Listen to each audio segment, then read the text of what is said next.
उस घटना में जो लोग गिरफ्तार हैं, जिन लोगों पे मुकदमे हुए हैं, हम मानेंगे सरकार को तब उनकी नीयत सही है। पूरे के पूरे मुकदमे वापस ले लो। उस आंदोलन के जो 2 अप्रैल को आंदोलन हुआ था, बहुत सी बातें तमाम साथियों ने चर्चा कही है। उच्च न्यायिक सेवा आयोग की मैं अपनी पार्टी की ओर से समर्थन करता हूं। एक बार इस सदन ने भी, उस सदन ने भी पारित किया था, लेकिन माननीय सर्वोच्च न्यायालय ने उसे स्वीकार नहीं किया। तो मैं आप अपनी ओर से और अपनी पार्टी की ओर से कहना चाहता हूं, सरकार उस बिल को दोबारा लेके आए और उच्च न्यायिक आयोग गठित करे, जिससे जो जुडिशरी के ऊपर बहुत से लोग सवाल उठाते हैं, क्योंकि आज सुप्रीम कोर्ट उठाइए, तमाम हाई कोर्ट उठाइए, उनके चीफ जस्टिस को ले लीजिए, उन सुप्रीम कोर्ट और हाई कोर्टों में SC BC माइनॉरिटी की कोई भी भागीदारी सुचारू रूप से नहीं है। जहां तक सभापति महोदय, आज इस आजादी के 70 साल बाद हम चर्चा कर रहे हैं, हर सरकार में, हर सदन में चर्चा हुई, लेकिन क्या कारण है? देश की 1% आबादी के पास देश की 73% संपदा है और देश के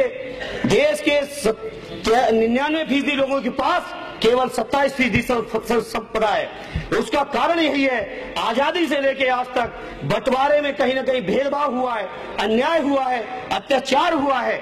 जो जाति के नाम पे लोगों को काम बांटे गए, जाति के नाम पे लोगों को मैला उठवाया गया, जाति के नाम पे लोगों से खेती कराई गई, जाति के नाम पे लोगों से मजदूरी कराई गई, ये तमाम कारण है जिसके कारण आज भी अनुसूचित जाति, जनजाति, OBC और माइनॉरिटी के लोगों के साथ अन्याय हो रहा है, अत्याचार हो रहा है, भेदभाव हो रहा है, न्यायपालिका में भी हो रहा है। और मुझे कहने में संकोच नहीं, चाहे जितना लोग कह लें, आदरणीय गहलोत साहब, थावरचंद जी और पासवान जी को छोड़ दो तो तीसरा मंत्री भी नहीं है। आपके मंत्रिमंडल में भी भेदभाव हो रहा है, कैबिनेट मंत्रालय में भी हो रहा है। अरे कैबिनेट बताइए, राज्य मंत्रियों की क्षमता हमें भी पता है, आप भी जानते हैं। वो अनुसूचित जनजाति के हैं, मैं SC की बात कर रहा हूँ, वो जनजाति के हैं, मैं SC की बात कर रहा हूँ। OBC की भी बात की थी अभी पिछले एक दिन में। उस शिक्षा के अंदर माननीय भूपेंद्र जी, आप मंत्री हैं, मैंने आपसे कहा था, व्यक्तिगत तौर पर भी कहा, मंच में यहां से भी कह रहा हूं, ये जो कानून आया है, जो 5 मार्च का सर्कुलर, उपेंद्र कुशवाहा जी, आदरणीय सत्यपाल जी, आप लोग मंत्री हो अपने विभागों में, आपको इतिहास माफ नहीं करेगा, क्योंकि आपके मंत्री रहते हुए 5 मार्च का सर्कुलर UGC ने जारी किया है। इस सर्कुलर को कानून के तौर पे लाइए और न्यायालय का सहारा न लीजिए। माननीय उपाध्याय जी, कुछ जरूरी चीजें हैं, सरकारी सेवाएं, आजादी से लेकर आज तक SC ST को आरक्षण है, फिर भी क्या कारण है कि आज तक उनकी संख्या पूरी नहीं हो पाई, आज तक 22% तक नहीं पहुंचा पाए। OBC के साथ तो भेदभाव था ही था, लेकिन SC ST के साथ भी कम भेदभाव पिछली सरकारों ने भी किया है और आप भी कर रहे हो। अंतर इतना है कि ये आप पे टोपी रख रहे हैं, आप इन पे टोपी रख देते हो, लेकिन इन दलितों की, इन पिछड़ों की, माइनॉरिटी के लोगों की हालत जो पहले थी वही आज है। माननीय मंत्री जी, एक और मुद्दा गंभीर रूप से बहुत सारे साथियों ने उठाया, मैं समर्थन करता हूं। आखिर केवल 50% की सीमा लगाकर, और उसमें भी यहां तक कहा गया SC ST OBC के लोग अगर अनरिजर्व कैटेगरी के बराबर भी नंबर पाते हैं तब भी आप उन्हें नहीं दोगे मौका।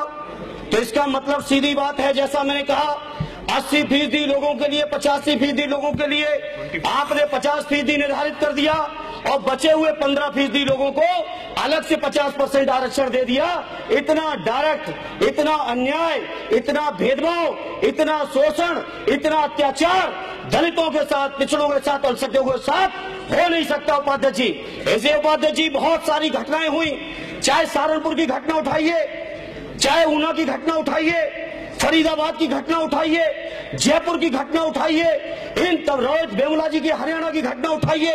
इन तमाम घटनाओं के बाद क्या कहा जाता है कि अगर कोई दलित परिवार का नौजवान अगर अपनी बारात लेके जाता है तो घोड़ी से नहीं चढ़ सकता है, अगर वो घोड़ी से चढ़ेगा तो उसके साथ अत्याचार होगा।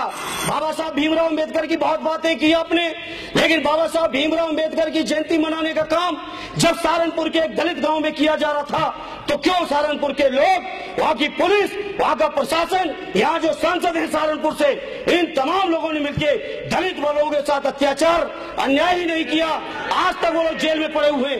आपकी सरकार है, 1 साल से ज्यादा बड़ी घटना हो गई और उसके बाद लोग आरोप लगाते हैं हमारी सहयोगी हुई आदरणीय बहन कुमारी मायावती जी के ऊपर सहारनपुर के अन्याय अत्याचार पर उन्होंने इस्तीफा देने का भी काम किया है राज्यसभा की सदस्यता से।